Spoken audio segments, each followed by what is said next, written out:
திரைப்பட நடிகர் ரஞ்சித் மீது காவல் ஆணையர் அலுவலகத்தில் விசிக மாநில துணை பொதுச் செயலாளர் வன்னியரசு புகார் ஒன்றை தெரிவித்திருக்கிறார். கூடுதல் விவரங்களை செய்தியாளர் சாலமனிடம் கேட்கலாம். சாலமன், இந்த வழக்கின் முழு பின்னணி என்ன? சாலமன், விடுதலை சிறுத்தைகள் கட்சியினோட மாநில துணை பொதுச் செயலாளர் வன்னியரசு சென்னை காவல் ஆணையர் அலுவலகத்துல ஒரு புகார் ஒன்றை அளித்துள்ளார். குறிப்பாக அந்த புகார் கடிதத்துல நடிகர் ரஞ்சித் அவர் இயக்கிய படமான கவுண்டம்பாளையம் என்ற திரைப்படத்துல திட்டமிட்டு சமூக அமைதியை சீர்குலைக்கும் வகையிலும் விசிக கட்சியின் பெயருக்கு நற்பெயரை ஏற்படுத்தும் வகையிலும் அந்த திரைப்படத்துல காட்சிகள் அமைக்கப்பட்டிருந்தாலும் இது தொடர்பாக தாங்கள் தரப்புல டிஜிபி மற்றும் தணிக்கை குழுவிடம் புகார் கொடுத்த நிலையில இது தொடர்பான காட்சிகள் அந்த திரைப்படத்துல நீக்கப்பட்டு தற்போது வெளியாகி இருப்பதாகவும் அந்த புகார்ல குறிப்பிடப்பட்டுள்ளது. இந்த நிலையில கடந்த 10ஆம் தேதி அவர்கள் நடிகர் ரஞ்சித் செய்தியாளர்களை சந்திக்கும் போது ஆணவ படுகொலையை ஆதரிக்கும் வகையில பேசி இருப்பதாகவும் இதனால மன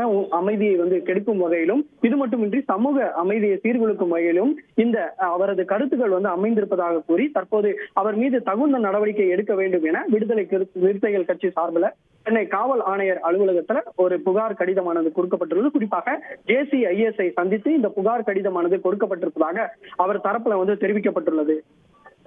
கூடுதல் தகவல்களுக்கு நன்றி சாலமன். செய்திகளை உடனுக்குடன் தெரிந்து கொள்ள உடனே சப்ஸ்கிரைப் பண்ணுங்க.